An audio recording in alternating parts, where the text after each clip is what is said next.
I'm Stephen Colvill. I'm in the Weekend Executive MBA program at Fuqua, and I'm also the executive director and co-founder of a startup called RISCS. What we do at RISCS is evaluate pharmaceutical supply chains and then rate or certify those supply chains. Essentially, our goal is to help hospitals and other purchasers of pharmaceuticals to be able to identify the manufacturers that have strong supply chains and help them make better purchasing decisions. And prior to co-founding RISCS, my background was in the pharmaceutical manufacturing industry at Hospira and Pfizer.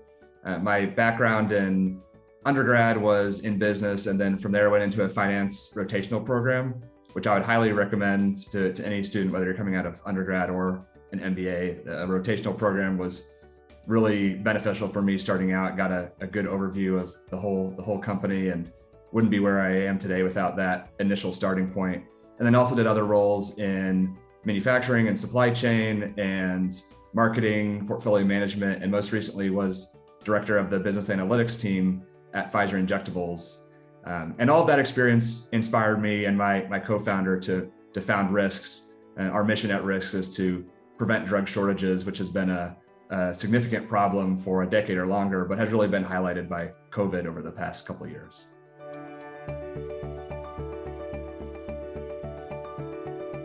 So next steps for our venture are to continue the progress that we've made through our advisory panel. We have a really strong advisory panel that includes multiple group purchasing organizations that represent aggregations of hospitals.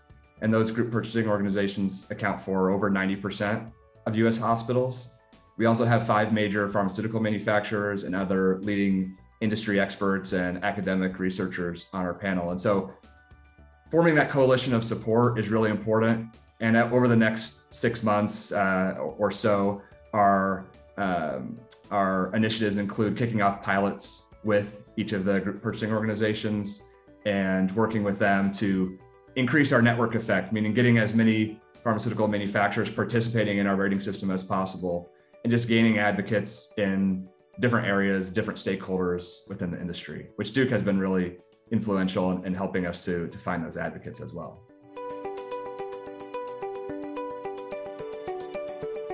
There's a ton of resources at Duke.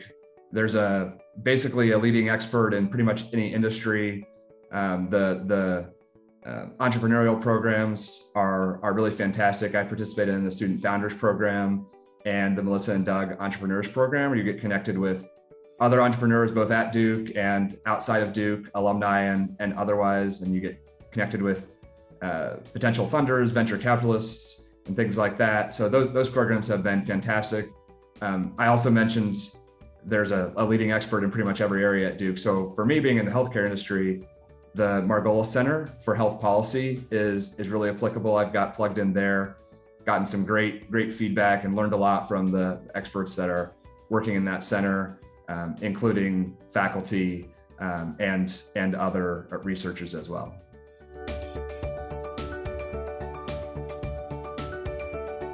Duke was a no-brainer for me. The healthcare focus for me was really attractive. There's a lot of other focuses at Duke as well, but the Margolis Center that I mentioned previously has done work in very similar areas related to the startup that I'm working on. And the flexibility of the program was really nice as well. Being from out of state and having the option to come in person and then the option to be virtual as well has been worked really well with my other demands on my time from the startup that I'm working on. So I think all of those factors weren't really available in any other program. So it was an easy decision, and ultimately I'm really glad I made the decision to go to Duke.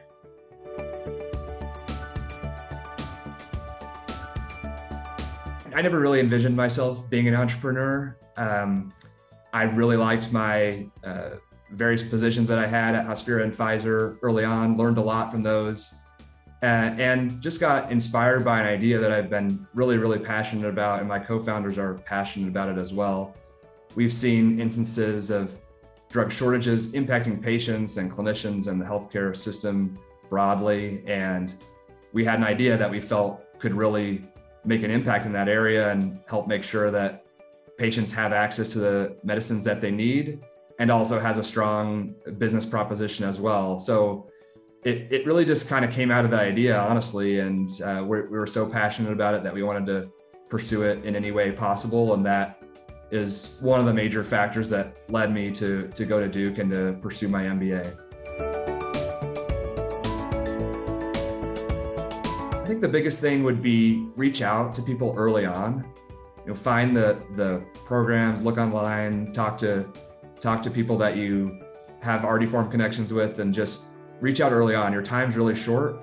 So if you don't get plugged into something until you're halfway done with your program, it's difficult to get as much out of it as you could if you reach out. So as soon as you're admitted or early on in the process, I reached out to faculty. I reached out to people in the I&E office, people at the Margolis Center. I reached out early on, and that's really helped me get plugged in at a point in time where I could really make an impact on the work that they're doing and get plugged in on the work that they're doing, and also just piggyback off of a lot of really smart people, being able to learn from them. Just don't assume that there are any boundaries to what you can do when you're at Duke. I've had the chance to get plugged in at the Margolis Center, as I mentioned, and actually was a co-author on a white paper around how to support resilient drug supply chains. I took a new ventures class outside of the core weekend executive curriculum because it was interesting, and I reached out and we were able to make it work. So whatever you're passionate about or interested in, you're probably going to be able to accommodate that within the program, and people are really flexible in helping you pursue what you're interested in. And so, like I said, I would just not assume there are any boundaries to what you can do while you're in the program.